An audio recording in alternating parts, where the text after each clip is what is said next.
কেমন আছেন সবাই? আশা করি সবাই ভালো আছেন এবং সুস্থ আছেন। আমাদের বাচ্চা ডায়েরি চ্যানেলে নতুন হয়ে থাকলে সাবস্ক্রাইব করে পাশে থাকা বেল আইকনে ক্লিক করে দেবেন। ধন্যবাদ। গল্পটা শোনার পর লাইক, কমেন্ট ও শেয়ার করে সবাইকে দেখার সুযোগ করে দেবেন।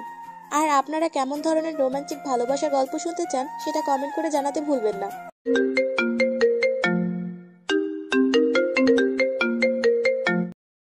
কি করে আছেন মা, তোমাদের হলো? হ্যাঁ হলো, আমি তো রেডি। তুমি একা রেডি হলে তো হবে না। যার জন্য পাত্রী দেখতে যা, তোমার সেই গুণধর পুত্রটা কোথায়? সে কি রেডি হয়েছে? কেন গো, ও বের হয়নি? না, বের হয়নি তো। তাহলে মনে হয় ও এখনো রেডি হচ্ছে। কি এখন রেডি হচ্ছে? যাও গিয়ে তাড়াতাড়ি রেডি হয়ে নিচে আসতে বলো। এদিকে বাবুল আমায় বারবার কল দিয়ে জিজ্ঞাসা করছে আমরা আর কত দূর এগিয়েছি, আর কতক্ষণ লাগবে। আমি বারবার ওদের জবাব দিতে পারছি না। আচ্ছা রাজের আব্বু, তুমি মাথা ঠান্ডা করে নিচে যাও, আমি রাজকে ডেকে নিয়ে বের হচ্ছি। গিয়ে বলো একটু তাড়াতাড়ি যেন করে। আচ্ছা যাচ্ছি। রাজের আম্মু গিয়ে রাজের দরজায় ধাক্কা দিয়ে বলল, কি রে রাজ, তোর হলো? হ্যাঁ আম্মু, হলো। আর একটু। সেই কখন থেকে রেডি হচ্ছিস তুই? বুঝলাম না বাবা, তোর এত সময় কেন লাগে? আরে আম্মু, হয়ে গেছে, আর একটু। কখন থেকে বলছিস আর একটু আর একটু, কিন্তু তোর তো বের হওয়ার নামই নাই রে। আমার না হলে আমি বের হব কি করে বলো তো? ছেলে মানুষেরও যে রেডি হতে এত সময় লাগে, তোকে না দেখলে বোঝার উপায় ছিল না আমার। প্লিজ আম্মু, আর একটু অপেক্ষা করো না প্লিজ। তোর জন্য অপেক্ষা করে পরে তোর আব্বুর কথা শুনতে হবে। তুই তো ভালো করেই চিনিস তোর আব্বুকে। উনি রেগে গেলে কিন্তু ওনাকে সামলানো আমার মুশকিল হয়ে যায়। তাই বলছি একটু তাড়াতাড়ি কর বাবা। তাড়াতাড়ি তো করছি আম্মু, আর কত তাড়াতাড়ি করতে বলছো? দেখ, আমি এত কিছু জানি না, শুধু এটা বলে রাখি তোর আব্বু আজ রেগে গেলে কিন্তু আমি ওনাকে কিছুতেই সামলাতে পারবো না। সব দায় তোর থাকবে বলে দিলাম। এমন সময় রাজ তার রুম থেকে বেরিয়ে এসে বলল, আচ্ছা আম্মু চলো, তোমার কাউকে আর সামলাতে হবে না। এই দেখো, আমি পুরো রেডি হয়ে গিয়েছি। ও মা, রাজ তুই পাঞ্জাবি পরেছিস? হ্যাঁ আম্মু, কেন ভালো লাগছে না দেখতে আমায়? ভালো না লাগলে বলো, চেঞ্জ করে আসি। তোকে আর চেঞ্জ করতে হবে না, অনেক সুন্দর লাগছে তোকে। তাড়াতাড়ি চল এবার, তোর আব্বু গাড়ি নিয়ে নিচে অপেক্ষা করছে তো। হ্যাঁ চলো। সিঁড়ি দিয়ে নিচে যেতে যেতে রাজ বলল, আচ্ছা আম্মু, একটা কথা বলো তো। এখন আবার কি কথা? আচ্ছা আম্মু, শহরে কি পাত্রীর অভাব ছিল নাকি, যার কারণে আব্বু আমার জন্য গ্রামে পাত্রী দেখতে যাবে? কেন, তুই জানিস না আমরা গ্রামে কেন যাচ্ছি? কারণ আমরা এখন যাকে দেখতে যাচ্ছি সে তোর আব্বুর বন্ধু বাবুল ভাইয়ের মেয়ে। আব্বুর বন্ধুর মেয়ে বলে যে তাকেই বিয়ে করতে হবে এমন তো কোনো কথা নেই আম্মু। করলে সমস্যাটা কি? তাছাড়া তো শুনেছি মেয়েটা নাকি দেখতে খুব সুন্দর আর শিক্ষিতাও। মানলাম মেয়েটা দেখতে সুন্দরী শিক্ষিতা, কিন্তু শহরে কি সুন্দরী শিক্ষিতা মেয়ে নাই নাকি যে অজপাড়া গায়ে গিয়ে আমায় বিয়ে করতে হবে? ওই, তোর যা বলার আমায় না বলে তোর আব্বুকে গিয়ে বল যা। উড়ে বাবারে, খাইছে আমারে। আর মানুষ পেলে না এসব জিজ্ঞাসা করার? তুমি জানো না আমি ওই লোকটাকে জমের মতো ভয় পাই। তাহলে আমায় কেন বলছিস? যেই রাগ মানুষটার আমারও ভয় লাগে কোনো কিছু বলতে থাকে। তুমিও ভয় পাও? দেখ রাজ, হাসবি না বলে দিলাম। আচ্ছা আম্মু, বাদ দাও, তোমায় আব্বুকে কিছু জিজ্ঞাসা করতে হবে না, চলো যাই। হ্যাঁ চল। রাজ তার আম্মু আব্বুর সাথে এখন গাড়িতে করে গ্রামে যাচ্ছে জান্নাতিকে দেখতে। যেতে যেতে চলেন গল্পের নায়ক নায়িকার পরিচয়টা দিয়ে দেই। এতক্ষণ আপনারা নিশ্চয়ই বুঝে ফেলেছেন যে রাজই এই গল্পের নায়ক। হ্যাঁ, আপনাদের ধারণা ঠিক, ও নায়ক। রাজের পুরো নাম আরিয়ান আহমেদ রাজ, ডাকনাম রাজ। মা বাবার একমাত্র সন্তান সে। 2 বছর হলো অনার্স পাশ করে মনের সুখে ঘুরে বেড়াচ্ছে।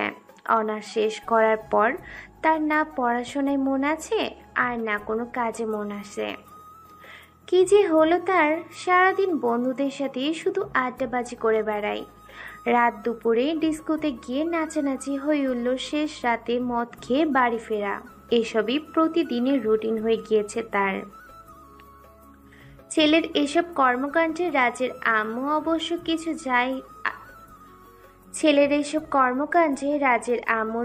কিছু যায় আসে, কারণ ওনার ধারণা শহরের ছেলেরা বিয়ের আগে এমন একটু আধটু করেই থাকে, এটা কোনো দোষের কিছু না। কিন্তু রাজের এমন কর্মকাণ্ডে তার আব্বু অতিষ্ঠ হয়ে উঠেছেন। অনেক চেষ্টা করে ছেলেকে কাজে মন দেওয়াতে পারছেন না তিনি। রাজের আব্বু মনে করেন রাজ হঠাৎ করে এমন হয়ে যাওয়ার পেছনে হয়তো কিছু বন্ধুই দায়ী। কারণ একটা কথা আছে না, সৎসঙ্গে স্বর্গবাস আর অসৎসঙ্গে সর্বনাশ। রাজের ক্ষেত্রেও হয়তো তাই হয়েছে। অসৎ কিছু বন্ধুর পাল্লায় পড়ে রাজ এমন হয়ে গিয়েছে। অনার্স পাশ করার পর বাবা বেশিরভাগ সময় ব্যবসায়িক কাজে শহরের বাইরে ছিলেন। ছেলের হঠাৎ এমন অধঃপতন হবে ভাবতেই পারেননি তিনি। বাড়িতে তেমন একটা আসতেও পারেননি, তাই শাসন করতে পারেননি। এদিকে একমাত্র সন্তান বলে আম্মু তেমন একটা কিছু বলেননি। শাসনের অভাবে তাদের ছেলেটা আজ এমন হয়ে গিয়েছে। তাই আব্বু ইচ্ছে করেই ছেলের বিয়ে গ্রামে দিতে চাচ্ছেন, যেন গ্রাম বউয়ের ভালোবাসাতে ছেলেটা আবার আগের মতো হয়ে যায়। যাকে দেখতে তারা গ্রামে যাচ্ছে তার নাম হচ্ছে জান্নাতি। জান্নাতি ইসলাম মৌ, ডাকনাম মৌ। মৌ এবার অনার্স পাশ করেছে। এক ভাই এক বোন। পরিবারে তারা দুজন ছাড়াও আরও আছে মা, বাবা, চাচা, চাচি, চাচাতো দুই ভাই আর দাদি। যৌথ পরিবারে মানুষ মৌ। দেখতে সুন্দরী হলেও তার ভিতরে বিন্দু পরিমাণ অহংকার নাই। পরিবার পর্ব শেষ, এবার গল্পে ফিরে যাই। রাজ গাড়িতে বসে আব্বুর দিকে তাকিয়ে মনে মনে বলল, আব্বু, তুমি আমায় গ্রামে নিয়ে যতই মেয়ে দেখাও না কেন, আমি কিন্তু কিছুতেই গ্রামের ওই হাবলাকান্ত মেয়ে বিয়ে করব না। আমি শহরে মানুষ এবং আমি শহরের কাউকেই বিয়ে করব। মেয়েটার বাড়িতে যাই একবার, বলবো এই মেয়ে আমার পছন্দ হয়নি। রাজের এমন ভাবনার মাঝেই তাদের গাড়িটা থেমে গেল। রাজ বলল, কি হলো, গাড়ি থামালো কেন? রাজের আব্বু বলল, নেমে আয়, আমরা চলে এসেছি। রাজ গাড়ি থেকে আব্বুর আম্মুর পেছনে পেছনে মৌদের বাড়ির ভেতরে আসলো। এসে একটা রুমে বসলো তারা। খাওয়া দাওয়া শেষ করে মৌকে তাদের সামনে নিয়ে আসা হলো। রাজ তো মৌকে দেখে কিছুক্ষণের জন্য স্তব্ধ হয়ে গিয়েছে। রাজ বুঝতেই পারছে না মৌ কি সত্যি মানুষ নাকি পরিস্থান থেকে ভুল করে উড়ে আসা কোনো এক পরী। মৌয়ের দিক থেকে যেন রাজ দৃষ্টি ফিরাতে পারছে না। রাজ মনে মনে ভাবছে, একটা মেয়ে এত সুন্দর হয় কি করে, তাও আবার গ্রামে বসবাস করে। নিজের চোখে না দেখলে বোঝার উপায় ছিল না যে গ্রামের মেয়েরাও সুন্দর হয়। রাজের এসব ভাবনার মাঝেই তার আব্বু আম্মুকে নিয়ে বাহিরে বেরিয়ে আসলো, যেন দুজন নিরালায় বসে কিছু সময় কথা বলতে পারে। আব্বু আম্মু কখন বাহিরে বেরিয়ে পড়েছে রাজের দিকে সেদিকেই কোনো খেয়ালই নেই। আব্বু আম্মু কখন বাহিরে বেরিয়ে পড়েছে রাজের সেদিকে কোনো খেয়ালই নেই। আব্বু আম্মু বাহিরে চলে যাওয়ার সুযোগে মৌয়ের চাচাতো বোন মিম দুষ্টু এক হাসি দিয়ে রাজের কানে কাছে এসে ফিসফিস করে বলল, এই যে মিস্টার, এভাবে আমার বোনের দিকে আর কতক্ষণ তাকিয়ে থাকবেন? কিছু তো বলেন। মিমের ডাকে রাজের হঠাৎ ঘোর কাটল। মিম হা হা করে হেসে উঠল। কি মশাই, পছন্দ হলো আমার বোনকে? রাজ কি উত্তর দিবে ভেবেই পাচ্ছে না, তাই রাজ বলল, না মানে বুঝেছি, আর মানে করতে হবে না। আমি গিয়ে সবাইকে বলছি পাত্রের মেয়ে পছন্দ হয়ে গিয়েছে, ঠিক আছে? এই মেয়ে, আমি কখন বললাম যে তোমার বোনকে আমার পছন্দ হয়েছে? বলতে হবে কেন? আমি নিজেই আপনার হাবভাব বুঝে নিয়েছি যে আমার বোনকে আপনার পছন্দ হয়েছে। না, আমার ওকে পছন্দ হয়নি। পছন্দ যদি না হয় তাহলে এতক্ষণ যাবৎ ওর দিকে এমন ডেপ করে তাকিয়েছিলেন কেন? কই তখন তাকিয়েছিলাম আমি? ও মা, কি মৃত্যু করে বাবা! আমি নিজে দেখলাম কেমন হ্যাবলার মতো আমার বোনকে দেখছিল, আর এখন বলে তাকায়নি। আমি মোটেও হ্যাবলার মতো তাকাইনি। তাহলে কিসের মতো তাকিয়েছিলেন? বানরের মতো? আমি কোনো কিছুর মতোই তাকাইনি। হয়েছে হয়েছে, লজ্জা পেয়ে আর কষ্ট করে আপনাকে মিথ্যে কথাগুলো বলতে হবে না। আমি যা বোঝার বুঝে নিয়েছি। এখন আমি বরং যাই, গিয়ে সবাইকে খুশি খবরটা দিয়ে আসি যে আপনার আমার বোনকে খুব পছন্দ হয়ে গিয়েছে। এই মেয়ে, এবার কিন্তু তুমি একটু বেশি করে ফেলছো। আমার কিন্তু তোমার বোনকে মোটেও পছন্দ হয়নি। অযথা এসব কেন বলতে যাবে? রাজের এমন কথা শুনে মৌ এবার বসা থেকে দাঁড়িয়ে গেল। রাগের দৃষ্টিতে রাজের দিকে তাকিয়ে বলল, আমাকে কি আপনার সত্যি পছন্দ হয়নি? না, হয়নি। না হওয়ার কারণটা কি জানতে পারি? সেটা আপনাকে কেন বলবো আমি? বলতে বলছি তাই বলবেন। যদি না বলি? না বললে আপনাকে এখান থেকে কোথাও যেতে দিব না আমি। মগের মুল্লুক নাকি? আপনি বললেই কি আমার আপনার কথা শুনতে হবে নাকি? হ্যাঁ, শুনতে হবে, কারণ আমায় জানতে হবে তো আমার মাঝে কি এমন কম আছে যার কারণে আপনার আমায় পছন্দ হলো না। আছে, অনেক কিছুই কম আছে। যেমন? যেমন কিছু না, মানে আমি আপনাকে বলবো না। না বললে আমি ধরে নিলাম আপনার আমাকে পছন্দ হয়েছে। মোটেই না। তাহলে বলেন কি কম আছে? বলবো না। ওকে, বলতে হবে না। এখন আমি সবাইকে ডেকে নিয়ে এসে বলবো আপনার আমায় খুব পছন্দ হয়েছে এবং আপনি আজই আমায় বিয়ে করতে চান। কি সব আজে বাজে কথা বলছেন আপনি? মাথা কি ঠিক আছে আপনার? হ্যাঁ, পুরোপুরি ঠিক আছে এবং সুস্থ মস্তিষ্কেই কথাগুলো বলছি আপনাকে। আচ্ছা, আপনারা গ্রামের মেয়েরা বুঝি এইভাবেই শহরের ছেলেদের ফাঁসিয়ে বিয়ে করেন? মিস্টার মুখ সামলে কথা বলেন। ফাঁসিয়ে বিয়ে করি মানে? মানে হচ্ছে এভাবে জোর জবরদস্তি করে টাকার জন্য জোর করে বিয়ে করেন। এই মিস্টার, শোনেন, আমরা গ্রামের মানুষেরা দরিদ্র হতে পারি, কিন্তু আপনাদের মতো লোভী নই। কি আমরা লোভী? তা নয় তো কি? ফালতু মেয়ে একটা। এই জন্যই আমার গ্রামের মেয়েদের সহ্য হয় না। আমি এই বাড়িতে আর এক মুহূর্ত থাকবো না, এক্ষুনি চলে যাব। এই দাঁড়ান, কোথায় যাচ্ছেন আপনি? আপনাকে এখান থেকে যেতে দেবে কে শুনি? দেখেন, ভালো হচ্ছে না কিন্তু। খারাপটা কি হয় সেটাই তো আমি দেখতে চাই। এই মিম যাতো, গিয়ে সবাইকে ডেকে নিয়ে আয়। আমরা দুজন আজ এখনই বিয়ে করব। হ্যাঁ আপু, যাচ্ছি। তারপর মিম গিয়ে সবাইকে নিয়ে আসলো। সবাই তো কথাটা শুনে মহা খুশি। তারা সকলেই বলল, তাহলে আজই বিয়ে হয়ে যাক, আর দেরি কেন? রাজ আব্বুকে ভীষণ ভয় পায়, তাই আম্মুকে বলল, আম্মু, একটু শোনো। কি শুনতাম এখন আবার? একটু শোনো না প্লিজ। দূর, তোকে নিয়ে আর পারি না আমি। এখন আমার শোনাশুনির এত সময় নাই।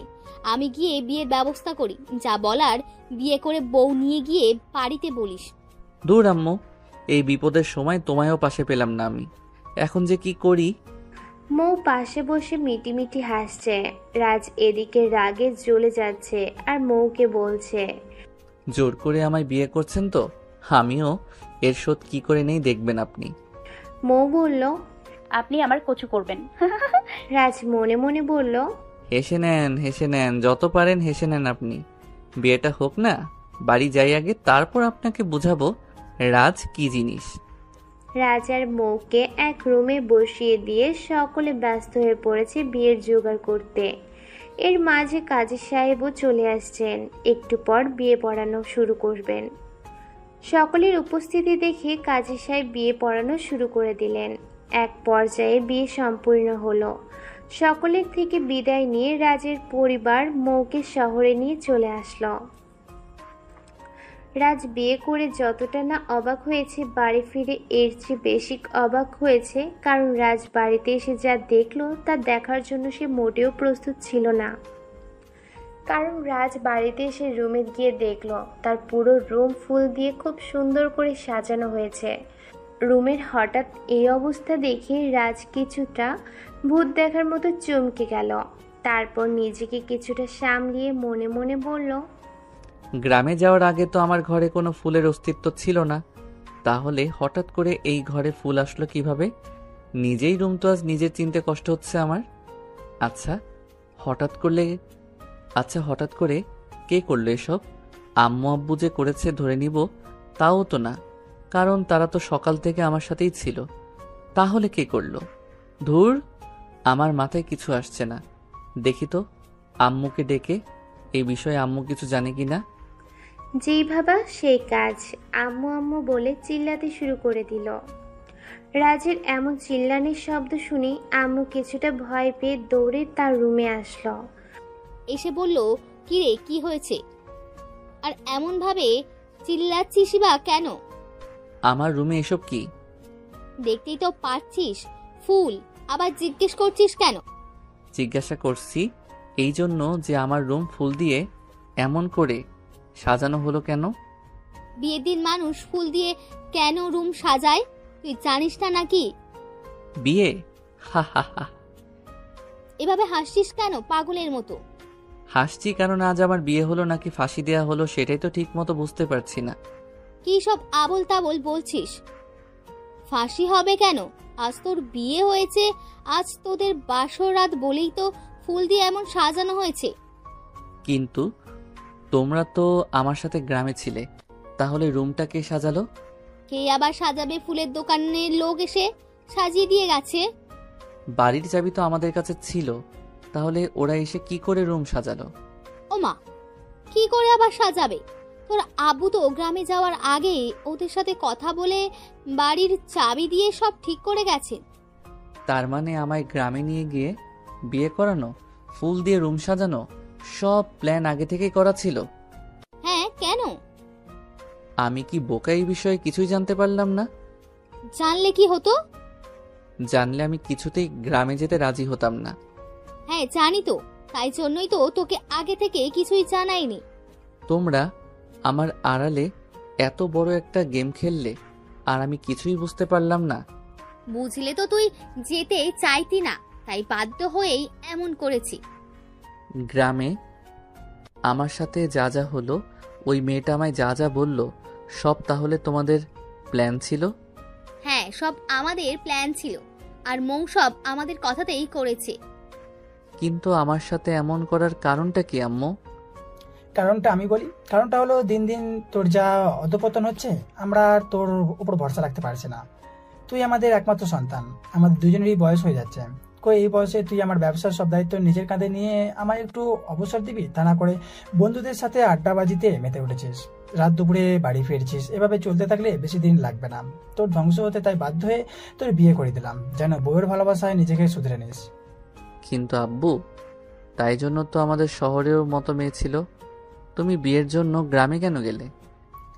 শহরের মেয়েদের উগ্র চলাফেরা আমার একদমই পছন্দ না। শহরের কোনো মেয়েকে ঘরের বউ করে আনলে তোর এই নষ্ট হওয়া জীবন থেকে ফিরিয়ে আনা তো দূরের কথা, তোকে আরো অন্ধকার ঠেলে দিতে। তাই জন্য আমি তোকে গ্রামে বিয়ে করিয়েছি। রাজ আর কিছু বলতে পারল না, একদম চুপ হয়ে গেল। রাজের চুপ থাকা দেখে আব্বু বলল, দেখ রাজ, পৃথিবীর কোনো বাবা মা কখনো তাদের সন্তানের খারাপ চায় না। আমরা তোর ভালোর কথা চিন্তা করেই সবকিছু করেছি। রাজ মনে মনে বলল, আব্বু, তুমি আজও সেকালেই পড়ে রইলে। আধুনিক সভ্যতায় বসবাস করেও নিজেকে আধুনিক করতে পারলে না। শহরের মেয়ে থাকতে আমার জন্য গ্রাম থেকে এক জঙ্গলি ধরে এনেছো। তুমি আমায় যতই জ্ঞান দাও না কেন, এই মেয়েকে আমি কিছুতেই মেনে নিব না। আর এই মেয়ের জন্য আমি কখনো আমার স্বাধীনতা ক্ষুণ্ণ করতে পারবো না। এতদিন আমি যেভাবে চলেছি, এখনো আমি সেভাবেই চলবো। রাজের এসব চিন্তার মাঝেই মৌ দরজার সামনে এসে দাঁড়িয়ে আছে। হঠাৎ আম্মু চোখ পড়ল মৌয়ের দিকে। আম্মু মৌকে দেখে বলল, আরে মা, তুই এসেছিস? তা এখানে দাঁড়িয়ে আছিস কেন? ভিতরে আয়। মৌ ভিতরে চলে আসলো। মৌকে দেখে আব্বু বলল, রাজার আম্মু, চলো এবার আমরা আমাদের রুমে চলে যাই। হ্যাঁ, তাই ভালো, চলো যাই আমরা। আম্মু আব্বু দুজন মৌকে রাজের রুমে রেখে বেরিয়ে পড়ল। আব্বু আম্মু চলে যাওয়ার পর রাজ ফ্রেশ হতে চলে গেল। মৌ ততক্ষণে খাটের উপর গিয়ে বসলো। কিছুক্ষণ পর রাজ ফ্রেশ হয়ে বের হলো। রাজকে দেখে মৌ খাট থেকে নিচে নেমে এলো এবং তাকে পায়ে হাত দিয়ে সালাম করলো। রাজ পা সরিয়ে নিয়ে বলল, আদিক্ষেতা হচ্ছে এখন আমাকে সালাম করে, তাই না? মৌ বলল, এসব আপনি কি বলছেন? আধিক্যতা হবে কেন? বিয়ের রাতে স্বামীকে পায়ে ধরে সালাম করতে হয়, এটাই তো নিয়ম। এসব নিয়ম না আপনার কাছেই রেখে দেন। আমার এসবের কোনো প্রয়োজন নেই, কারণ আমি আপনাকে আমার বউ হিসেবে কখনো মানব না। মানা না মানা পরের কথা, সময় সব বলে দেবে মানবেন কিনা। না মানলে অবশ্য আপনার কিছু আসবে যাবে না, কারণ আপনার সব প্ল্যান তো এখন সাকসেসফুল হয়ে গেছে, তাই না? এখন আপনি পায়ের উপর পা তোলে রাজরানী হয়ে থাকতে পারবেন। আপনি কি বলছেন এসব? কেন, ভুল কিছু বললাম নাকি?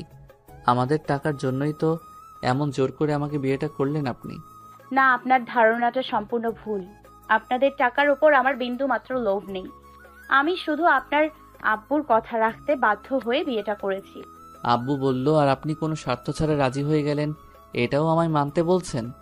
দেখেন মিস্টার রাজ, আপনার সাথে এই মুহূর্তে ঝগড়া করার আমার বিন্দু মাত্র ইচ্ছে হয় না, বিন্দু মাত্র ইচ্ছে হচ্ছে না। আমার ভীষণ ঘুম পেয়েছে, দয়া করে একটু সরে বসেন আর আমায় ঘুমোতে দেন। এই, আপনি এখন আমার খাটে ঘুমাবেন নাকি? তা নয় তো কি? ও মা গো, খাইছে আমারে, জোর করে বিয়ে বসেছে, আবার আসছে আমার সাথে এক বিছানায় ঘুমাতে। কেন, তাতে সমস্যাটা কি? সমস্যা অনেক কিছু। নামেন আগে আমার খাট থেকে, নামেন বলছি। কেন? কেন নামবো? কেন শুনি? কারণ আমি আপনার সাথে এক বিছানায় থাকতে পারবো না। কেন নামবো? কেন শুনি? তাহলে এক কাজ করেন, আপনি সোফায় গিয়ে ঘুমন। কি, আমার রুম, আমি সোফায় ঘুমাবো মানেটা কি? কি করবেন তাহলে, যেহেতু আপনি আমার সাথে ঘুমাবেন না? আপনি গিয়ে সোফায় ঘুমান, আমি আমার খাটে ঘুমাবো। কি আমার খাট আমার খাট, কি আমার খাট আমার খাট শুরু করলেন? শোনেন, আজ থেকে এই খাট এ রুম আমাদের দুজনের, বুঝেছেন? দুজনের মানেটা কি? কে আপনি? কেন আপনি জানেন না আমি আপনার বিয়ে করা একমাত্র বউ? জোর করে বিয়ে করলে বউ হওয়া যায় না। জোর করে হোক আর যেভাবেই হোক, বিয়ে যেহেতু হয়ে গেছে সেহেতু আমি আপনার বউই, আর এই খাটেই আমি ঘুমাবো। মগের মুল্লুক নাকি? উড়ে এসে জুড়ে বসেছেন নাকি? না, উড়ে আসিনি তো, আপনাদের সাথে গাড়িতে করে এসেছি। ও মা, এই মেয়ে তো দেখছি হেব্বি শেয়ানা, কথাই পারা যায় না। হ্যাঁ, আমি শেয়া নাই। এখন বলেন, ঘুমোতে দেবেন নাকি বাবা মাকে ডেকে আনবো? আচ্ছা আচ্ছা, ঘুমন, ওদের ডাকতে হবে না। মৌ হা হা করে হেসে বলল, মিস্টার রাজ, দেখলেন তো, সোজা আঙুলে ঘি না উঠলে আঙুল কি করে বাঁকাতে হয়? দেখেন, কথা বললে কথা বাড়বে। আমি এখন আর আপনার সাথে কোনো রকম কথা বাড়াতে চাই না। এমনিতেই আপনি আর আমার আব্বু আম্মু মিলে আজ আমার যেটা করলেন তা আমি জীবনে ভুলবো না। আপনার কথা না হয় বাদই দিলাম, আমার আব্বু আম্মু কি করলো এটা আমার সাথে, সেটা ভেবেই তো আমার মনটা বারবার খারাপ হয়ে যাচ্ছে। যা করেছেন না, আপনার ভালোই করেছেন। আপনার কি সত্যি মন খারাপ? আমার না আবার কারোর মন খারাপ সহ্য হয় না। আচ্ছা, আমি আপনাকে হাসির কিছু কথা বলে আপনার মন ভালো করে দিই এক্ষুনি? কোনো দরকার নেই, আপনারা এমনিতেই আজ আমার জন্য অনেক কিছু করেছেন, আর কিছু করতে হবে না। কিছু যদি করতেই চান তাহলে দয়া করে মুখটা বন্ধ রেখে ঘুমিয়ে পড়েন। আচ্ছা ঠিক আছে, আমি শুয়ে পড়ছি, আপনিও শুয়ে পড়েন। আমার চিন্তা আপনাকে না করলেও চলবে, আপনি ঘুমান। ঠিক আছে, আমি ঘুমোই তাহলে। একটা কথা কি জানেন, সময়টা আজ আপনাদের ছিল তাই জোর করে বিয়েটা করে নিতে পারলেন। আমারও সময় আসবে একদিন, তখন আমিও সুদসহ আসল আপনাদের তিনজনকে ফেরত দিব। ওকে মিস্টার, সমস্যা নাই, আমিও সেই দিনের জন্য প্রস্তুত থাকবো। ওকে। মৌর কথা শেষ করে এক পাশ হয়ে শুয়ে পড়ল। রাজও কিছুক্ষণ বসে থেকে বাধ্য হয়ে মৌয়ের পাশেই শুইল। মৌ ততক্ষণে ঘুমিয়ে পড়ল, কিন্তু রাজের কিছুতেই আজ ঘুম আসছে না। রাজ ভাবছে, আব্বু আম্মু কি করে পারলো আমার সাথে এমনটা করতে? ওরা তো দুজন তো খুব ভালো করে জানতো যে ছোটকাল থেকেই গ্রামের পরিবেশ আমার একদম পছন্দ না। তারপরেও তারা কি করে পারলো গ্রামের একটা মেয়েকে আমার বউ করে ঘরে নিয়ে আসতে? আমি কি করে সারা জীবন কাটাবো এই মেয়েটার সাথে? এসব ভাবনার মাঝেই রাজের চোখটা হঠাৎ বিছানায় লেগে গেল। তারপর রাজ ঘুমিয়ে পড়ল।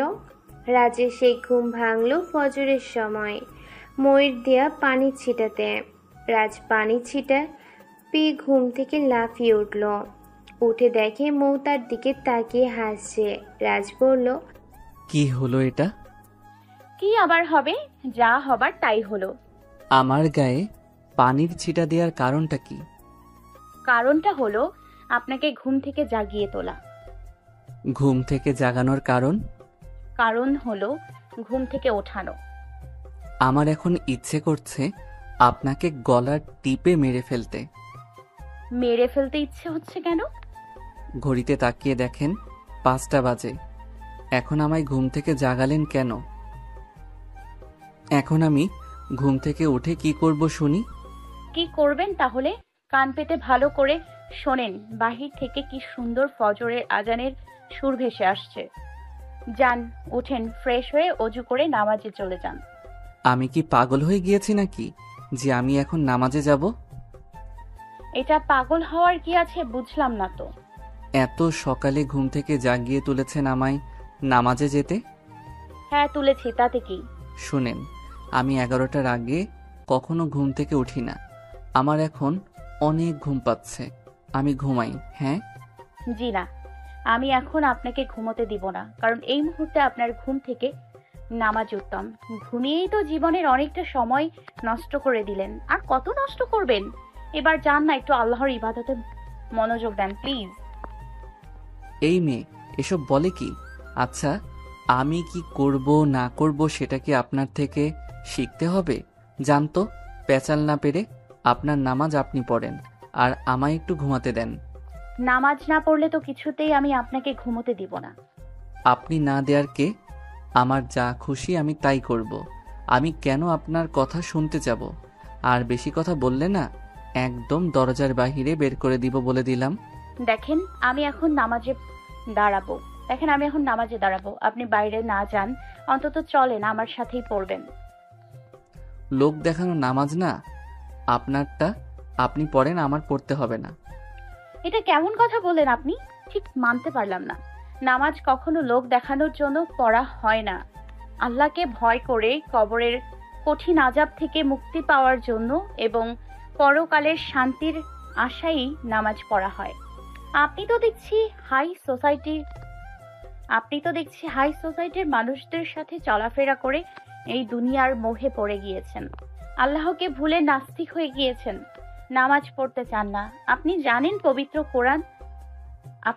পবিত্র কোরআন তাকে আল্লাহ তাআলা একবার নয়, দুইবার নয়, 82 বার নামাজের কথা উল্লেখ করেছেন। একবার কি ভেবে দেখেছেন এই দুনিয়া কিন্তু ক্ষণস্থায়ী, আর আপনি এই ক্ষণস্থায়ী জীবনের সুখের আশায় নামাজ না পড়ে ঘুমিয়ে সময় কাটিয়ে দিতে চাইছেন। আখিরাতের জীবনের কথা চিন্তাও করেন না। আচ্ছা, আপনি কি আপনার পরিবার পরিজনের সাথে বেহেশতে যেতে চান না, নাকি দুজকের কঠিন আযাব ভোগ করতে চান? যদি বেহেশতে যেতে চান তাহলে তো অবশ্যই আপনাকে নামাজ পড়তে হবে, কারণ বেহেশতের চাবি হচ্ছে নামাজ। নামাজ ছাড়া পরকালে মুক্তির কোনো উপায় নেই। তাই বলছি নামাজ পড়েন। আপনি তো দেখছি ভালো ভাষণ দিতেই জানেন। এটা ভাষণ না, এটা হচ্ছে পথভ্রষ্টা মানুষকে সঠিক পথে ফিরিয়ে আনার আহ্বান মাত্র। হয়েছে, অনেক বলে ফেলেছেন, আর কিছু বলতে হবে না। আমার আব্বু আম্মুর প্রতি এখন আমার যা রাগ উঠছে না, তারা আর মানুষ পেল না। গ্রাম থেকে এক জঙ্গলি ধরে এনে আমার ঘাড়ে চাপিয়ে দিয়েছে। ওদের জন্য আজ আমার ঘুম হারাম হলো। কাল থেকে আর কি হয় ওই উপরওয়ালাই ভালো জানেন।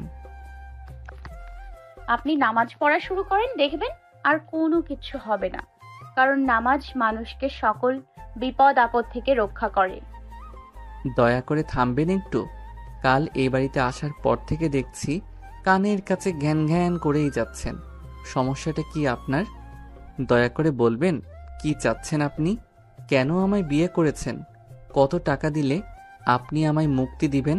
প্রথম কথা, আমি টাকার জন্য আপনার বউ হইনি। দ্বিতীয় কথা, আমি আপনাকে কখনো ছাড়বো না, কারণ আমি আপনার সাথে ইহকাল পরকাল দুই জায়গাতেই থাকতে চাই। আর চাচ্ছি কি শুনবেন? তাহলে শোনেন।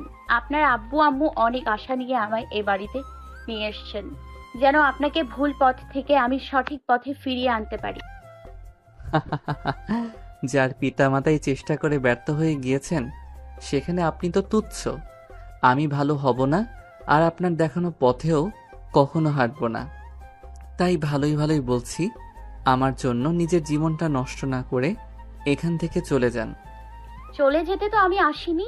আমি জানি আমার উদ্দেশ্য একদিন সফল হবেই, কারণ আল্লাহ আমার সাথে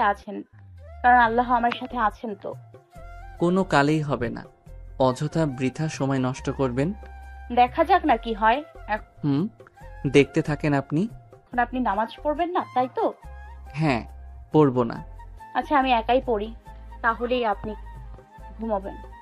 মৌ নামাজের জন্য চলে গেল আর রাজ আবার ঘুমিয়ে পড়ল।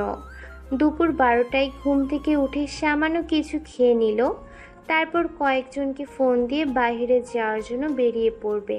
তখনই মৌ বলল, 1 মিনিট দাঁড়ান। কি বলবেন তাড়াতাড়ি বলেন, আমার অনেক তাড়া আছে। কিসের এত তাড়া আপনার? আর কোথায় বা যাচ্ছেন জানতে পারি?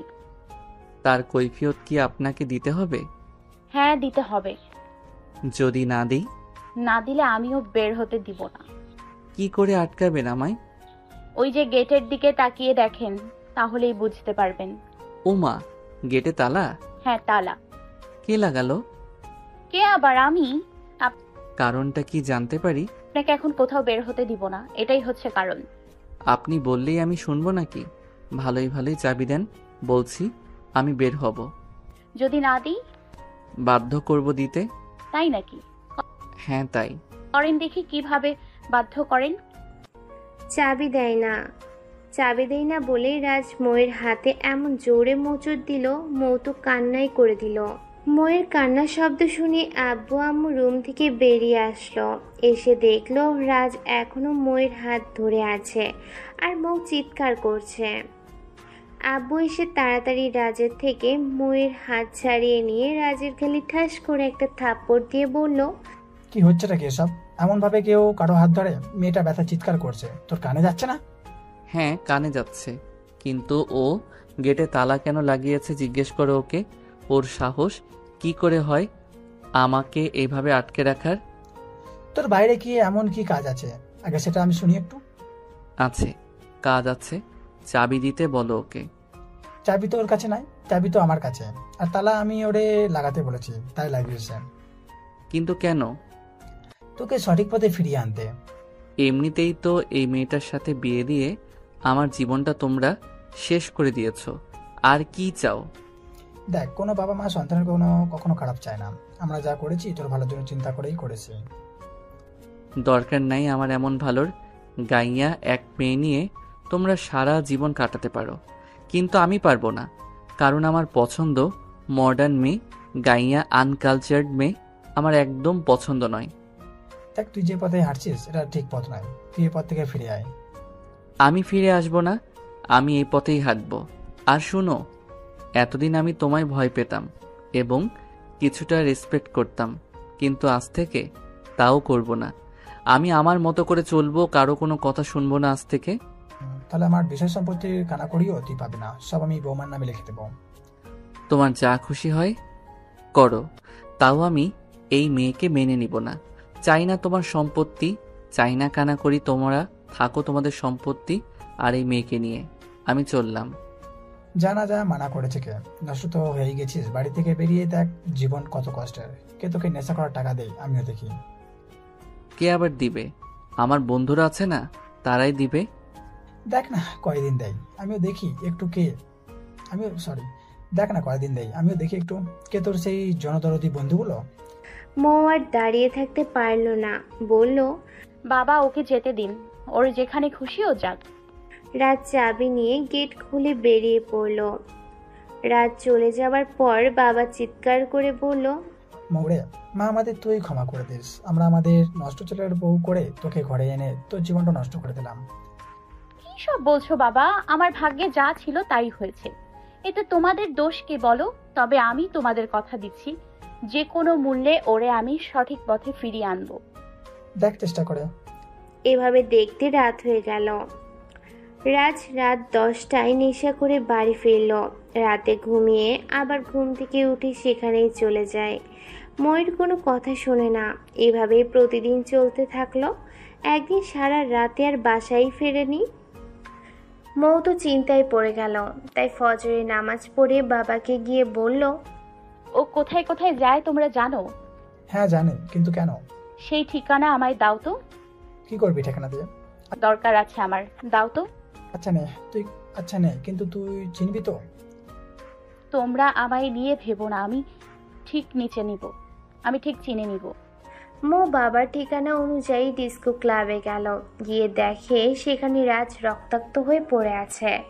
মৌ ম্যানেজারকে ডেকে রাজের এমন হওয়ার কারণ জিজ্ঞেস করলো। ম্যানেজার বলল, দেখেন এখানে শত শত লোক আসে, আমরা কেমন করে বলবো ওনার এই অবস্থা কে করেছে? তবে শুনছি ওনার কয়েকটা বন্ধুর সাথে মদের টাকা নিয়ে কথা কাটাকাটি হয়েছে, ওরাই হয়তো এর এই অবস্থা করেছে। ওকে আপনারা আমায় একটু সাহায্য করেন তো, একটু গাড়িতে তুলে দিন ওকে, আমি ওকে নিয়ে হসপিটালে যাব। আচ্ছা ঠিক আছে। তারপর সবাই ধরাধরি করে গাড়িতে তুলে দিল। মৌ রাজকে একটা হসপিটালে ভর্তি করে ডাক্তারের সাথে কথা বলল। ডাক্তার বলল, দেখেন আপনাদের পেশেন্টের অনেক রক্তক্ষরণ হয়েছে, তাকে ইমিডিয়েটলি ও পজিটিভ রক্ত দিতে হবে। মৌ বলল, ডাক্তার আমার রক্তের গ্রুপ এ পজিটিভ, আপনি আমার শরীর থেকে রক্ত নিতে পারেন যা লাগে। আচ্ছা তাইলে তো ভালোই হলো, আপনি তাড়াতাড়ি আমার সাথে আসেন, এক্ষুনি রক্ত দিতে হবে। বেশি দেরি করলে পেশেন্টের অবস্থা খারাপ হয়ে যাবে কিন্তু। হ্যাঁ ডাক্তার সাহেব চলেন। মৌ রক্ত দিয়ে মা বাবাকে কল দিয়ে সবটা জানালো। তারা ছুটে হসপিটালে চলে আসলো। এসে দেখে রাজের জ্ঞান ফিরেছে, সে একটু ভালো আছে। ডাক্তার আসার পর বাবার কথা বলল। ঠিক সময়ে মেয়েটা আপনার ছেলেকে নিয়ে এসে রক্ত দিয়েছে বলে তেমন কিছু হয়নি, তা না হলে সিরিয়াস অবস্থা হয়ে যেত। ডাক্তার বলল। রাজের বাবা বলল, ওরে কবে বাসায় নিয়ে যেতে পারবো ডাক্তার? 3-4 দিনের মধ্যে নিতে পারবেন। আচ্ছা ঠিক আছে, 3-4 দিন হসপিটাল থেকে থাকবে রাজের সাথে? আমি থাকবো বাবা মা, আমি থাকবো। বাবা আপনি আর মা বাসায় চলে যান। আচ্ছা তাহলে তুই থাক, আমরা যাই, সমস্যা হলে কল দিস। আচ্ছা যাও তোমরা। 3-4 দিন মৌ হসপিটালে রাজের সাথে থেকে অনেক সেবা যত্ন করেছে। তারপর একটু সুস্থ হওয়ার পর বাড়ি নিয়ে আসলো। বাড়িতে এসেও সারাক্ষণ রাজের পাশেই ছিল মৌ। রাজ এখন অনেকটা সুস্থ, খাওয়া দাওয়া করতে পারে ঠিক মতো, হাঁটতে পারে। মৌ বলল, আপনি সুস্থ হয়ে গিয়েছেন, আল্লাহর কাছে শুকরিয়া। রাজ বলল, আপনি আমার জন্য এত কিছু কেন করেছেন জানতে পারি? আপনাকে সুস্থ করার জন্য। এত কিছু করে কি ভেবেছেন আপনি আমার মন পাবেন? কখনো পাবেন না, কারণ আমি আপনাকে কোনো দিন মেনে নিব না। মেনে নেওয়ার দরকার নাই, আপনি শুধু সঠিক পথে ফিরে আসেন, আমি এতেই খুশি।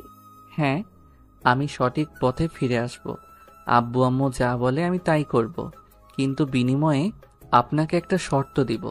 বলেন, আপনি আমার শর্তে রাজি? আপনাকে সঠিক পথে ফেরাতে আমি সব শর্তে রাজি, বলেন কি করতে হবে আমায়। আমি যেদিন সম্পূর্ণরূপে সঠিক পথে ফিরব সেদিন আপনাকে এ বাড়ি থেকে চলে যেতে হবে। বলেন, আপনি রাজি? আমাকে আপনার এতই অপছন্দ, আচ্ছা ঠিক আছে আমি রাজি। আপনি যেহেতু রাজি হয়েছেন, আমিও তাহলে সঠিক পথে চলতে আজ থেকে আপনি যা বলবেন তাই শুনব। বলেন, কি কি করতে হবে আমায়? প্রথমে নামাজে মন দিতে হবে, তারপর নেশা আড্ডাবাজি আর ডিস্কোতে যাওয়া বাদ দিয়ে বাবার সাথে ব্যবসায় মনোযোগ দিতে হবে। ওকে, তাই হবে। তাহলে এখন জোহরের আজান হয়ে গিয়েছে, নামাজে যান আপনি। আচ্ছা ঠিক আছে, যাচ্ছি। আল্লাহ তুমি সহায় হও, আল্লাহ তুমি ওর সহায় হও, ওরে সঠিক পথ দেখাও তুমি। এদিকে মৌ অজু করে নামাজে দাঁড়িয়ে গেল। নামাজ শেষ করে প্রার্থনা করছে। একটু পরে রাজ নামাজ পড়ে বাড়ি আসলো। রাজের আব্বু তো বেশ অনেকটা অবাক হলো রাজকে নামাজে দেখে। আম্মু কিছুটা অবাক হলো, আবার খুশিও হলো। মৌ রাজকে দেখে বলল, ও আপনি চলে এসেছেন, চলেন খাবার দিই, আপনি খেয়ে নেন। রাজ মৌয়ের কথা মতো চুপচাপ খেয়ে নিল, তারপর রুমে চলে গেল। কিছুক্ষণ রেস্ট নেওয়ার পর রাজ একটু ঘুমিয়ে নিল। ঘুম থেকে উঠে যথাসময়ে নামাজ পড়ে নিল। এভাবে রাত হয়ে গেল। রাতের খাবার খেয়ে রাজ রাতের খাবার খেয়ে রাজ রুমে গিয়ে বসে আছে। এমন সময় রাজের মোবাইলে একটা কল আসে। রিসিভ করে বলল, হ্যাঁ সজীব বল। কিরে রাজ, তুই কয়েকদিন যাব তো ডেঙ্গুতে আসিস না? কি হয়েছে তোর? কিছু হয়নি, এমনি যাচ্ছি না। আরে এখনই তো জীবনটা উপভোগ করার সময় রে। ঘরে বসে কি করিস তুই? চলে আয়, তোর ভাবিও আছে আজ আমার সাথে। জানিস ও এইসব বিষয়ে বেশ এনজয় করে, আমারও তাইও ভালো লাগে। একটা কথা কি জানিস রাজ, জীবনে মনের মতো একজন সঙ্গীর খুব প্রয়োজন। তুই ঠিকই বলেছিস সজীব। তাহলে দেরি না করে চলে আয়। হ্যাঁ আমি আসছি। এমন সময় মৌ রুমে এসে বলল, আপনি কি এখন কোথাও বের হবেন নাকি? হ্যাঁ। কোথায় যাবেন? ডিস্কোতে। আবার সেখানে কেন? আপনি তো আমায় কথা দিয়েছিলেন। রাখেন আপনার কথা, জীবনটা এখন এনজয় করার সময়। এভাবে ঘরে বসে কাটিয়ে দিলে আমার চলবে না, আমাকে যেতেই হবে। দেখেন, বোঝার চেষ্টা করেন। আপনি যে সব করতে চাচ্ছেন এসব কোনো ভালো দিক নয়। আপনি এসবের কি বুঝবেন, ভালো কি মন্দ? যদি আমার মতো সেখানে যেতেন না তাহলে বুঝতেন জীবন কতটা আনন্দের। আমার এসবে গিয়ে জীবন উপভোগ করার কোনো প্রয়োজন নেই, কারণ আমি মনে করি নামাজের চেয়ে শান্তি পৃথিবীর অন্য কোথাও খুঁজে পাওয়া যায় না। তার প্রয়োজন হবে কেন? আপনি যে একটা গাইয়া, গাইয়ারা এসবের কি বুঝে? আমার বন্ধুরা কত এনজয় করে তাদের মডার্ন মনের মতো জীবন সঙ্গী পেয়ে, আর আমার জন্য আব্বু আম্মু যে কি এনে দিল। দেখেন, জন্ম মৃত্যু বিয়ে তিনটা জিনিস আমাদের হাতে নেই, আগে থেকে মহান আল্লাহ সব নির্ধারণ করে দেন।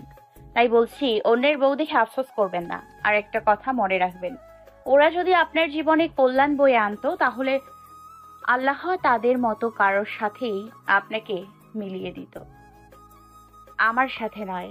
আর কি জানি বললেন, ওরা অনেক সুখী জীবন পার করছে। আপনি ভালো করে খোঁজ নিয়ে দেখেন, ডিস্কুতে তাদের সকলে যতই হ্যাপি কাপল মনে করুক না কেন, রিয়েল লাইফে তারা সুখী নয়। একটা না একটা অশান্তি তাদের পরিবারের লেগেই আছে। এর কারণ কি জানেন? কারণ তারা পাপাচারে লিপ্ত হয়ে আল্লাহকে ভুলে যাচ্ছে, তাই তাদের ওপর থেকে আল্লাহর রহমত জিনিসটা উঠে যাচ্ছে। এখনো সময় আছে, আপনি এ পথ থেকে সরে আসেন, তা না হলে ধ্বংস হতে বেশি সময় লাগবে না। এই আপনার এসব ভাষণ বন্ধ করেন তো, আপনি দেখছি আমার মাথাটা পুরো নষ্ট করে দিবেন। সরেন, আমায় যেতে দেন। না, আমি আপনাকে কোথাও যেতে দিব না এখন। আমার সামনে থেকে সরেন বলছি। না, আমি আর আপনাকে ভুল পথে পা বাড়াতে দিব না। সরবেন না তো? ওকে। বলে রাজ মৌকে জোরে এক ধাক্কা দিল। রাজের ধাক্কায় মৌ গিয়ে দেয়ালের সাথে ভারী খেল। সাথে সাথে কপাল ফেটে রক্ত গড়িয়ে পড়ছে। রাজ মৌয়ের এই অবস্থা দেখেও না দেখার ভান করে চলে গেল। আর মৌ এদিকে অজ্ঞান হয়ে পড়ে আছে। একটু পর শাশুড়ি মা রুমে এসে দেখলো মৌ অজ্ঞান হয়ে পড়ে আছে আর কপাল দিয়ে রক্ত পড়ছে। রাজও রুমে নেই। তিনি মৌকে এই অবস্থায় দেখে ঠিক থাকতে পারল না, চিৎকার দিয়ে উঠল। বাবা চিৎকারের শব্দ পেয়ে রুমে চলে আসলো। এসে মৌয়ের এই অবস্থা দেখে তাড়াতাড়ি তাকে হাসপাতালে নিয়ে গেল। ডাক্তার মৌয়ের প্রথমে জ্ঞান ফিরালো, তারপর কপালে সেলাই করে দিল আর কিছু ওষুধ লিখে দিয়ে বলল, ইচ্ছে করলে আপনার রোগীকে আজই বাসায় নিয়ে যেতে পারবেন, সমস্যা নেই। মা বাবা মৌকে জিজ্ঞেস করে বাসায় নিয়ে আসলো। মৌ বলল, বাবা, এই ঘটনা আমার বাড়িতে জানানোর দরকার নাই, অযথা তারা টেনশন করবে। কিন্তু মা। কোনো কিন্তু নয়। তবে যাই বলিস, এই জন্য রাজকে ছেড়ে কথা বলবো না। বাবা আজ রাজের উপর ভীষণ রেগে গেল আর আবারও বলল, ওর এত বড় সাহস হয় কি করে যে ও তোর গায়ে হাত তোলে? আজ আসুক বাড়িতে। এমন সময় রাজ বাড়িতে আসলো।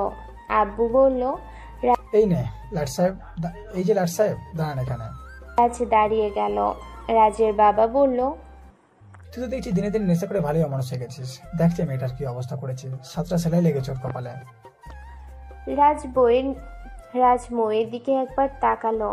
তার আব্বু বলল, কে বলেছে ওরে আমার বউ করে আনতে? কেউ বলেনি, আমরাই নিয়ে এসেছিলাম। আর কি করেছিলাম সেটাও ভালো করে বুঝতে পারছি। কুলাঙ্গার কোথাকার, তুই থাক তোর মতো করে। আমি আমার ব্যবস্থা, বিষয় সম্পত্তি সব বৌমাকে লিখে দিয়ে তোর মাকে নিয়ে কিছুদিনের মধ্যে হজে চলে যাব। রাজ আর কিছু বলল না, রুমে চলে গেল। মৌ একটু পর রুমে গিয়ে শুয়ে পড়ল। রাজ মৌকে দেখে বলল, এখন তো আপনার 16 কলা পূর্ণ হতে চলেছে, এবার আপনি খুশি তো? মৌ বলল, মানে কিসের 16 কলা? কেন শুনেননি? আব্বু সব আপনাকে লিখে দিবে বলল। আপনি তো এটাই চেয়েছিলেন তাই না? এবার আপনি পুরো ঘরের রাজত্ব পেয়ে যাবেন। দেখেন, আমি এখানে রাজত্ব করতে আসিনি, এসেছিলাম এক অসহায় বাবার আর্তনাদ শুনে তাদের ছেলেকে সঠিক পথে সন্ধান দিতে। আর ন্যাকামি করতে হবে না। আমি আজ খুব ভালো করেই বুঝতে পারছি আমি নেশা করি কেন আপনি এই বিয়েতে রাজি হয়েছেন। কারণ আমার আব্বুর কারিগরি টাকা আছে বলে। ছেলে নেশা করার সুযোগে আব্বুকে দিয়ে ফুসলিয়ে ফাসলিয়ে সব সম্পত্তি নিজের করে পাবেন বলে বিয়েটা করেছেন, তাই না? ছি, এসব আপনি কি বলছেন? আমি তো এসব কল্পনাতেও আনিনি। এই খোদা, যত সব অভিনয়। এই জন্য আমার গ্রামের মেয়েদের পছন্দ না। মৌ আর কথা বাড়ালো না, কিছুক্ষণ চুপ থেকে ঘুমিয়ে পড়ল। রাজও ঘুমিয়ে পড়ল। মাঝরাতে মৌয়ের কান্নার শব্দে রাজের হঠাৎ ঘুমটা ভেঙে যায়। রাজ চোখ মেলে তাকিয়ে দেখে মৌ জায়নামাজে বসে কান্না করছে আর বলছে, এই খোদা, আর কেউ জানুক বা না জানুক, তুমি তো জানো আমি কোনো সম্পত্তির আশায় এই বিয়েটা করিনি। এই বিয়েটা আমি করেছিলাম শুধুমাত্র আমার শ্বশুরের অনুরোধ রাখতে। স্বামীকেই যদি আপন করে না পাই, এসব সম্পত্তি দিয়ে আমি কি করব? চাই না আমি কিছু। তুমি শুধু আমার স্বামীকে সঠিক পথে চলার তৌফিক দান করো। ওরে তুমি হেদায়েত দান করো, আর আমি কিচ্ছু চাই না। রাজের আর ঘুম হলো না। কি ভেবে যেন ঘুম থেকে উঠে নামাজে চলে গেল। মৌ রাজের নামাজে যাওয়া দেখে অবাক হয়ে গেল। কারণ যে ছেলে 11টার আগে ঘুম থেকে ওঠে না, সেই ছেলে আজ কি করে এত সকালে উঠে ফজরের নামাজে চলে গেল। যাক, মৌ এই দৃশ্য দেখে বলল, আলহামদুলিল্লাহ। মৌ নামাজ শেষ করে শ্বশুর শাশুড়িকে নামাজের জন্য ডেকে তুলল। শাশুড়ি মা ঘুম থেকে উঠে বলল, কি রে মা, তোর কপালে কি অবস্থা? এখন ব্যথা করে? না মা, আমি আল্লাহর রহমতে ঠিক আছি। তোমরা দুজন নামাজ পড়ে নাও কেমন? আচ্ছা ঠিক আছে। আর একটা কথা বলার আছে তোমাদের। হ্যাঁ বল, কি বলবি? তোমাদের ছেলে তো আজ ঘুম থেকে উঠে নিজের ইচ্ছেতে ফজরের নামাজে চলে গিয়েছে। ও মা, তাই নাকি? হ্যাঁ মা, তাই। সকাল সকাল এমন একটা খবর শুনে খুব ভালো লাগলো, কিন্তু ওর এই মনটা নামাজের প্রতি কতক্ষণ থাকে সেটাই দেখার বিষয় রে মা। ইনশাআল্লাহ থাকবে। তুমি দেখো মা, আল্লাহর ওপর ভরসা আছে তো আমাদের। যাও যাও, নামাজ পড়ে নাও, লেট হয়ে যাবে। হ্যাঁ যাচ্ছি। শাশুড়িকে নামাজ পড়তে দিয়ে মৌ এদিকে রান্না বসিয়ে দিল। শাশুড়ি মার নামাজ শেষ করে এসে বলল, কি রে মা, তোর শরীরটা এমনিতেই ভালো নেই, তুই আবার কেন সকাল সকাল কাজ করতে নেমে এলি? যা তুই একটু ঘুমিয়ে নে, আমি এই দিকটা আজ সামলে নিচ্ছি। না মা, তোমার কিছু করতে হবে না, আমি ঠিক আছি আর আমি সবটা করে নিচ্ছি। আর কি জানি বললে, আমি আর একটু ঘুমিয়ে নিতাম। আমার এখন আর ঘুম আসবে না বললো, কারণ ছোটকাল থেকে ভোরে ওঠার অভ্যাস আমার। তাছাড়া ঘুম ভেঙে গেলে আমার আর ঘুম আসে না। তাই বলে এই শরীরে তুই কাজ করবি? দূর, কি যে বলো, কিছু হবে না আমার। তুমি দূরে যাও তো। কি আর করা, বউয়ের কথার কাছে শাশুড়ি মা হেরে গেলেন, তাই রুমে চলে গেলেন। কিছুক্ষণ পর মৌ রান্না শেষ করে সবাইকে খেতে ডাকলেন। রাজু এসে খেয়ে নিল। রাজ আজ যথাসময়ে কেউ কিছু বলার আগে আগে ওয়াক্ত মতো নামাজে চলে গেল। মা বাবা খুব খুশি হলেন এটা দেখে। সেই দিনের পর থেকে রাজ নিয়মিতই নামাজে যেতে থাকেন। এখন প্রয়োজন ছাড়া বাড়ির বাইরেও তেমন একটা বের হয় না। উগ্র চলাফেরাটা তার পাল্টে যাচ্ছে। বন্ধুরা ফোন করলেও যায় না, কোথাও উল্টো বলে, আমার আর ওসব দিকে মন নাই, তোরাও পারলে আমার মতো হয়ে যা। মৌ এতে খুবই খুশি এবং আল্লাহর কাছে শুকরিয়া আদায় করে তার স্বামীর পরিবর্তনের জন্য। এভাবে কেটে গেল অনেকগুলো দিন। রাজ এখন অনেক ভালো হয়ে গেছে। একদিন দুপুরে নামাজ শেষ করে রাজ রুমে আসবে এমন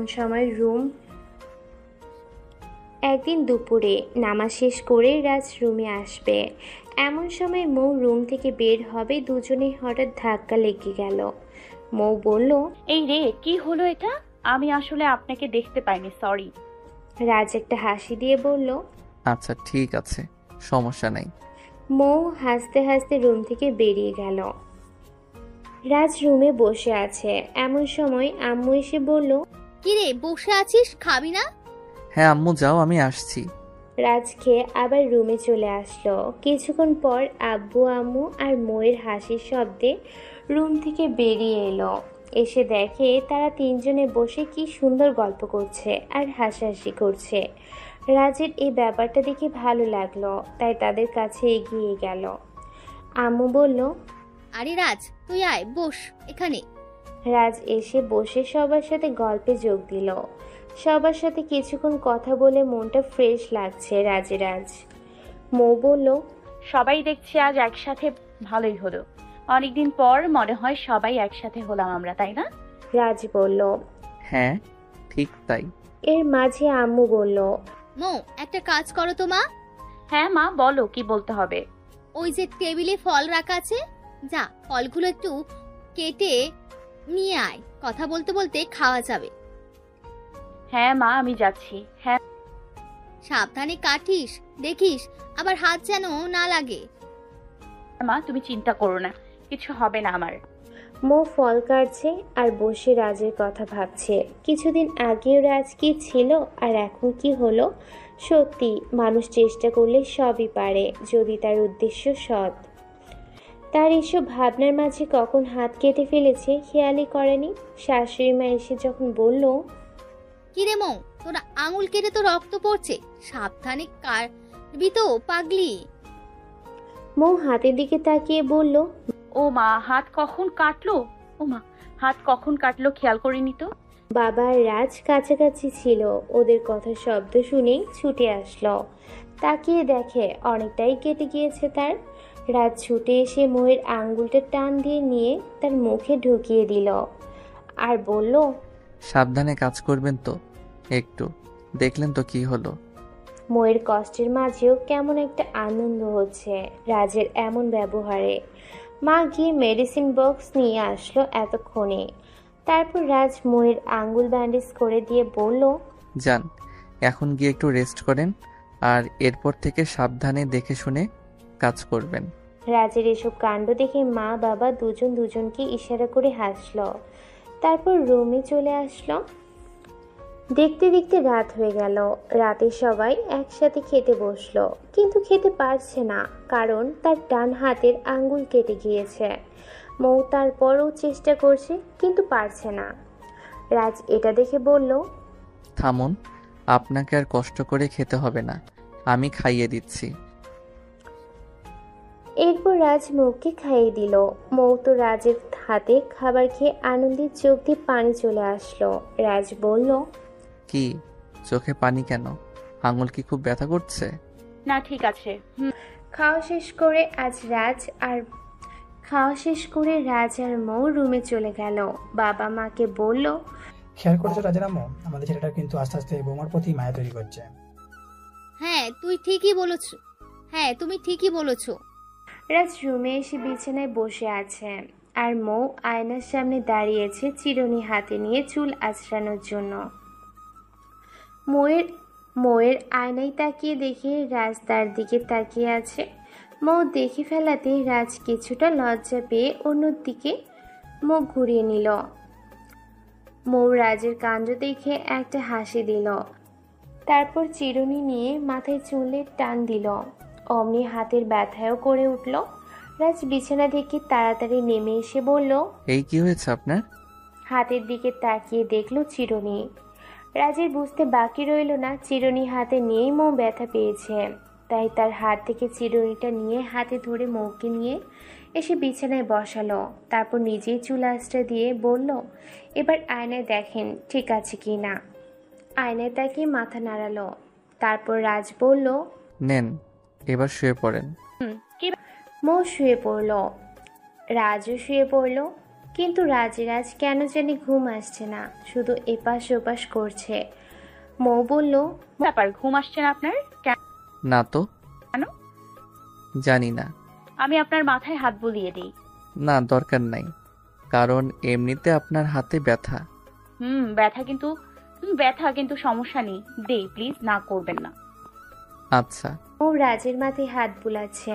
রাজের ভিতর কেমন যেন একটা ভালো লাগা কাজ করছে ময়ের স্পর্শে। মনে হচ্ছে এই স্পর্শের জন্য রাজ বহুকাল অপেক্ষায় ছিল। কি এক অনুভূতি হচ্ছে তা রাজ প্রকাশ করতে পারছে না। এরই মাঝে রাজের চোখটা হঠাৎ গেল, তারপর সে ঘুমিয়ে পড়ল। মো রাজের দিকে তাকিয়ে বলল, পাগলটা দেখছি ঘুমিয়ে পড়েছে, আমিও এবার শুয়ে পড়ি তাহলে। মৌ শুয়ে পড়ল। মাঝরাতে রাজ হঠাৎ ঘুম থেকে জেগে ওঠে। পাশ ফিরে তাকাতে মৌয়ের ঘুমন্ত মুখটা তার চোখে পড়ল, কিন্তু চুলগুলো সামনে চলে আসে মুখটা স্পষ্ট দেখতে পাচ্ছে না। মুখ দেখা যাচ্ছে না বলে রাজ মুখের ওপর থেকে আস্তে আস্তে করে মৌয়ের চুলগুলো একটু সরিয়ে নিল। তারপর মৌয়ের দিকে ভালো করে তাকালো। তাকিয়েই কপালের দিকে চোখ পড়ল রাজের। রাজ খেয়াল করলো তার দেয়া সে আঘাতের চিহ্নটা কপালে এখন স্পষ্টভাবে বোঝা যাচ্ছে। নিমিষে রাজের মনটা খারাপ গেল, আর নিজের ভেতরে একটা অপরাধ বোধ কাজ করলো।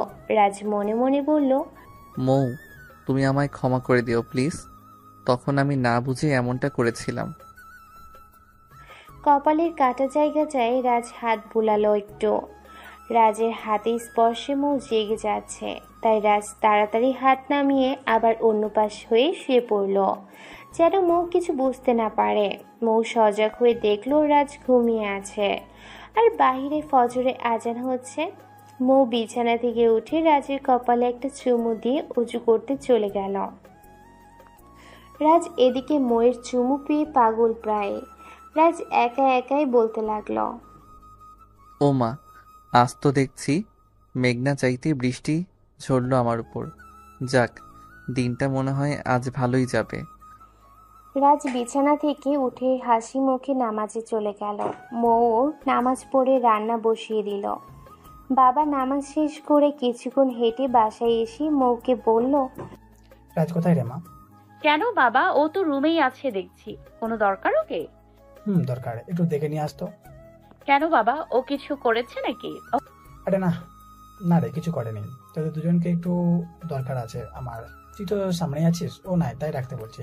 ও আচ্ছা, যাচ্ছি। মৌ রুমে এসে বলল, এই যে আপনাকে বাবা ডাকছেন। আব্বু ডাকছে? কিন্তু কেন? জানি না তো। আচ্ছা, আপনি যান, আমি আসছি। হ্যাঁ।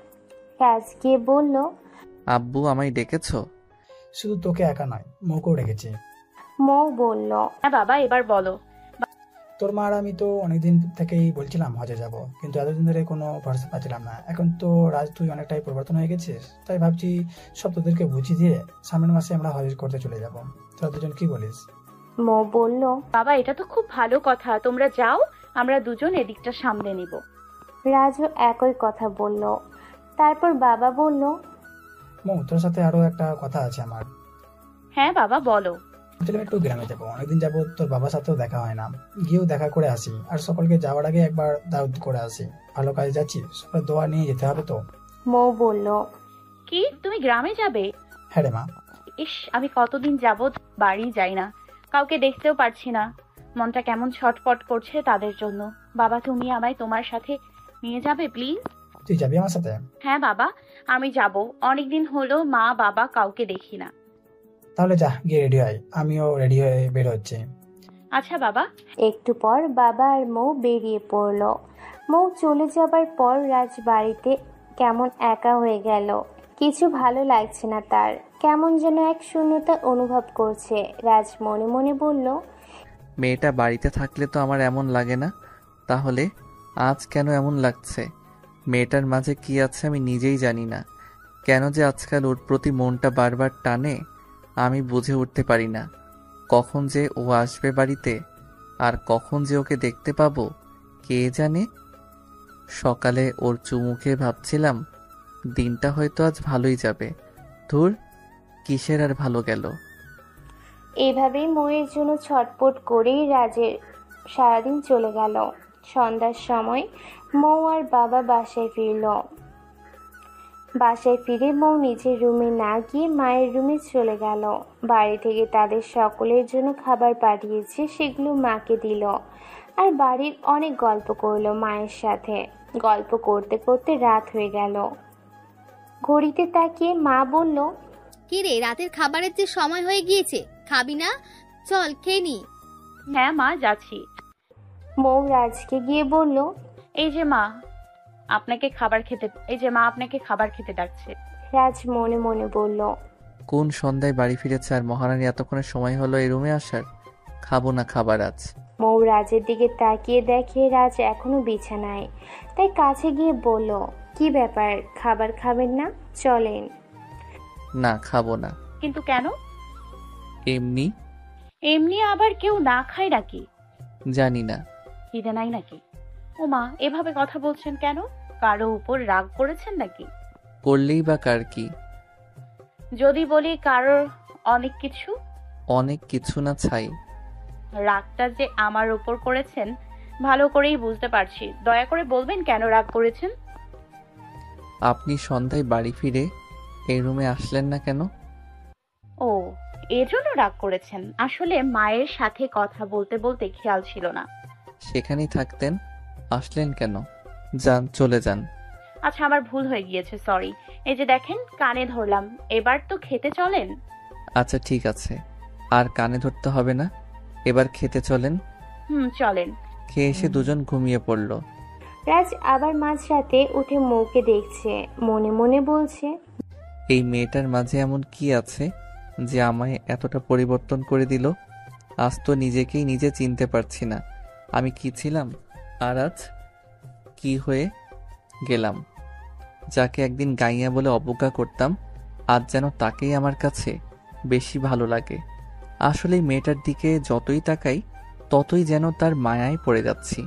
জানি না কি আছে তার মাঝে, হয়তো আমি ওকে একটু একটু করে ভালোবেসে ফেলছি। দেখো কি সুন্দর করে ঘুমিয়ে আছে। ইস, কি সুন্দর লাগছে দেখতে তাকে। ঘুমালে যে কাউকে এতটা সুন্দর লাগে আগে জানা ছিল না। বড্ড মায়াবী আর পবিত্র লাগছে তাকে।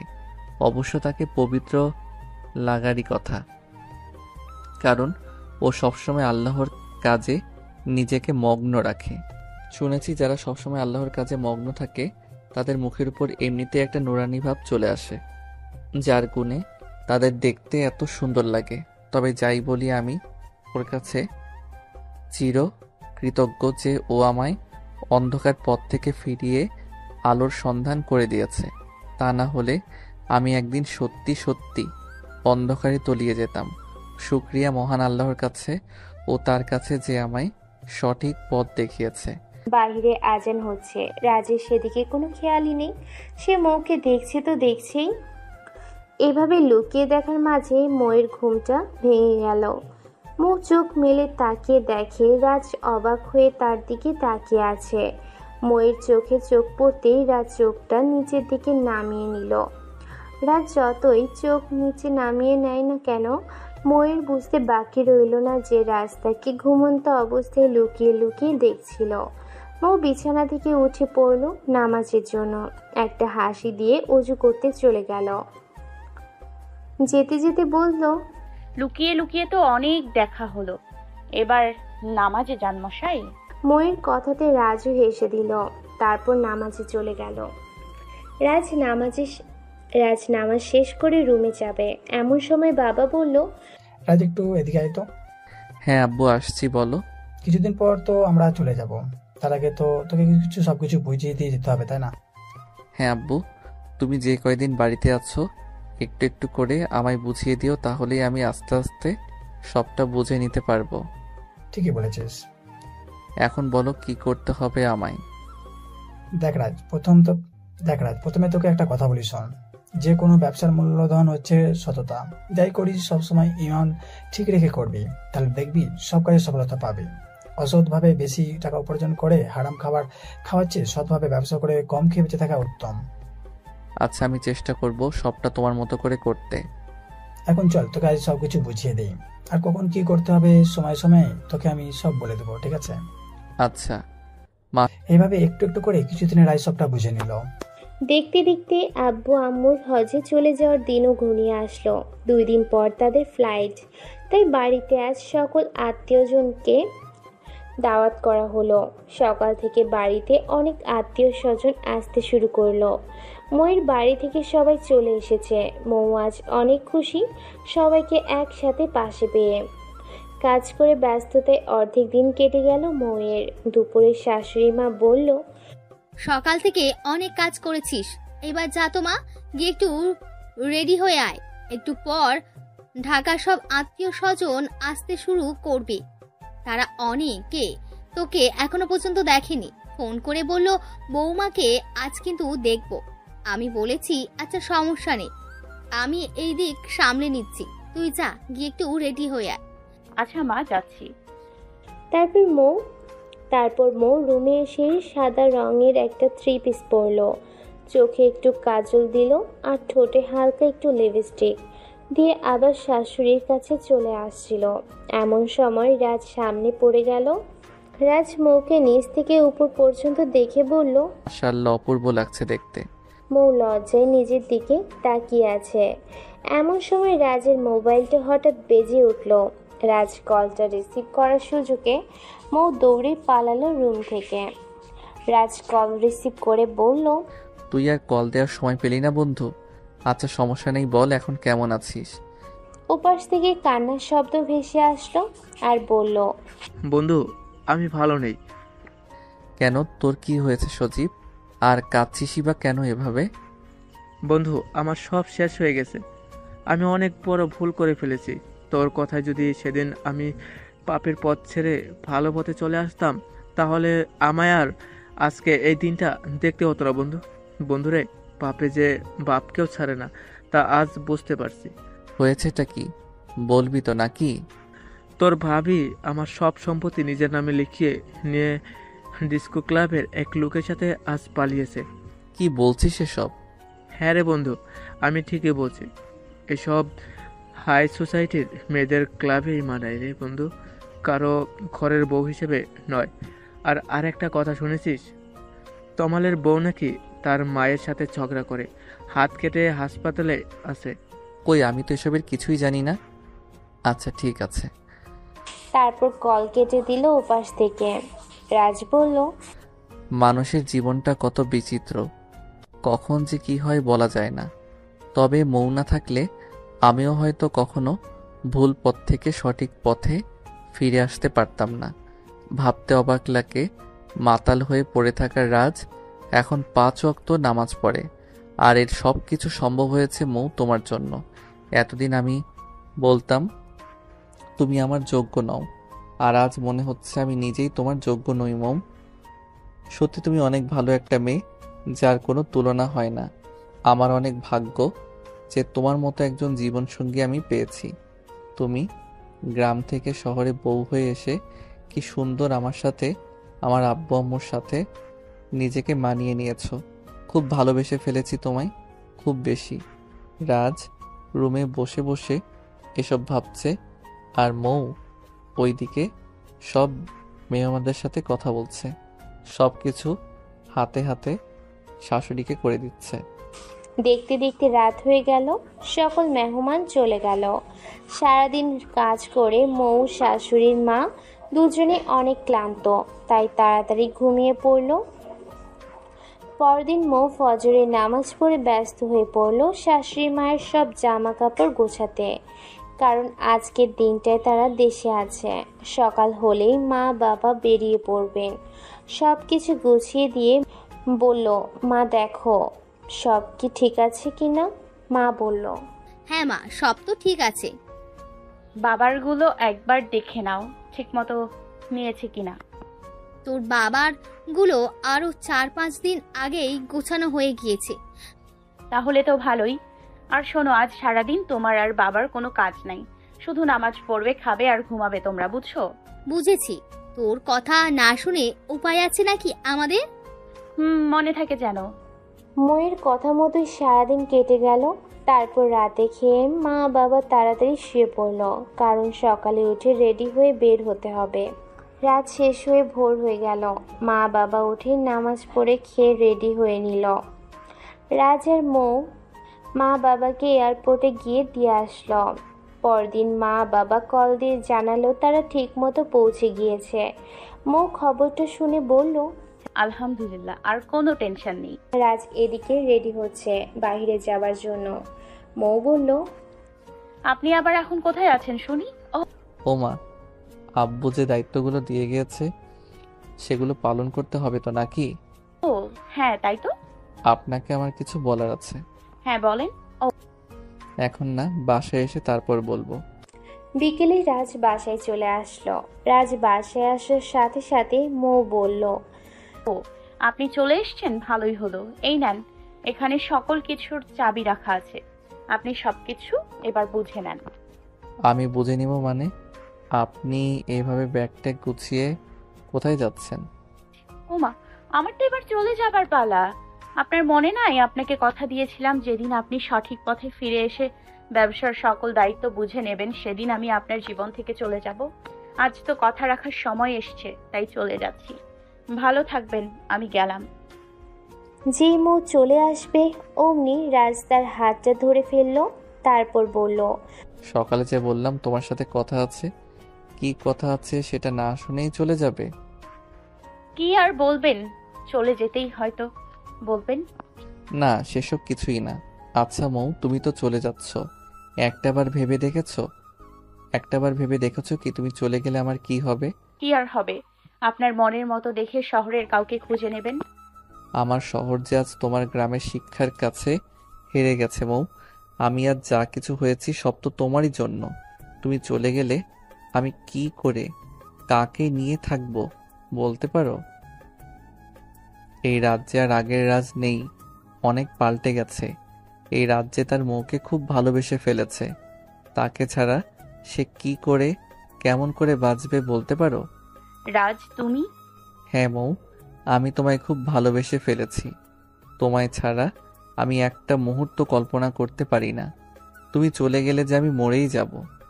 মৌ রাজের মুখ ধরে বলল, না রাজ, এমন কথা বলতে নেই। তোমায় ছেড়ে চলে গিয়ে আমি কি ভালো থাকতে পারবো? তাহলে কেন চলে যাচ্ছিলে? আমি তো যে তোমায় কথা দিয়েছিলাম চলে যাব, তাই। সে কথা আমি ফিরিয়ে নিচ্ছি। তোমায় কোথাও যেতে হবে না। বলো, আমায় ছাড়া কোথাও যাবে না তুমি? বলো, যাবে না? কোথায় বা যাব? আমি তো এই মানুষটার মাঝে আটকা পড়ে গেছি, খুব ভালোবেসে ফেলেছি তাকে। সত্যি? রাজ মৌকে এক টান দিয়ে বুকে টেনে নিল, কপালে চুমু দিয়ে বুকে জড়িয়ে নিল। মৌ ও রাজকে শক্ত করে জড়িয়ে ধরল। এরপর দুজন দুজনকে ভালোবাসা দিয়ে চির আপন করে নিল। এমন ভালোবাসাগুলো যেন পৃথিবীর বুকে অনন্তকাল বেঁচে থাকে, সেই প্রত্যাশাই করি। আসসালামু আলাইকুম। অসংখ্য ধন্যবাদ সবাইকে গল্পটা পুরোপুরি শোনার জন্য। এবং আপনারা কেমন ধরনের গল্প শুনতে চান সেটা কমেন্ট করে জানাতে ভুলবেন না। আর চ্যানেলে নতুন হলে যে জানেনই কী করতে হবে, চ্যানেলটাকে লাইক অ্যান্ড সাবস্ক্রাইব করে দেবেন আর বেশি বেশি করে শেয়ার করবেন। Thanks for watching. Good night everyone.